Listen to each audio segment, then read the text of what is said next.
भारत ने हमेशा आतंकियों के खिलाफ जीरो टॉलरेंस की नीति अपनाई है और भारत के दोस्त इजराइल ने भी। लेकिन भारत जिस तरह से तालिबान को खाने पीने और दवा की चीजें बेच रहा है, उससे दुनिया भारत को झुककर सलाम कर रही है। अब इस बीच तालिबान की ओर से इजराइल को लेकर एक बड़ा बयान आता है और दुनिया हक्की बक्की रह जाती है। दरअसल अल जजीरा नेटवर्क ने तालिबान के राजनीतिक ब्यूरो के प्रवक्ता डॉक्टर मोहम्मद नईम का एक इंटरव्यू किया और तालिबान और इजराइल के बीच बातचीत की संभावना के बारे में एक सवाल के जवाब में डॉक्टर नईम ने कहा कि हमें इजराइल के साथ क्या समस्या है। डॉक्टर मोहम्मद नईम ने कहा कि हमारी नीति बातचीत और आपसी समझ के माध्यम से समस्याओं को हल करने की है।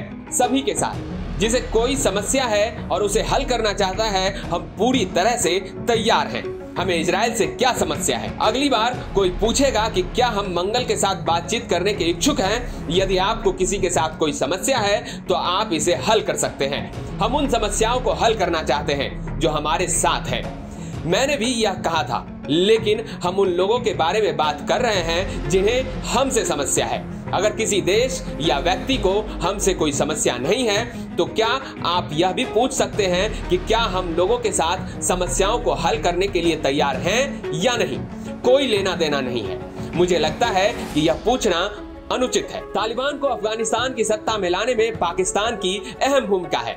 पाकिस्तान ने भी आज तक इजराइल को मान्यता नहीं दी है। ऐसे में तालिबान से ये उम्मीद नहीं की जा सकती है कि इजराइल के साथ वो संबंध रखेगा। इससे पहले तालिबान के प्रवक्ता सुहेल शाहीन ने रूसी समाचार एजेंसी स्पुतनिक न्यूज से कहा कि तालिबान अमेरिका के साथ भी मिलकर काम करने के लिए तैयार है। लेकिन इजराइल को लेकर सवाल पर तालिबान के प्रवक्ता सुहेल ने कहा कि हम इजराइल के साथ किसी भी रूप में संबंध नहीं रखेंगे। हम सभी देशों के साथ अच्छे रिश्ते चाहते हैं, लेकिन इजराइल का नाम इसमें शामिल नहीं है। ज्यादातर मुस्लिम देशों की तरह अफगानिस्तान की सरकार ने भी इजराइल की सरकार को मान्यता नहीं दी थी।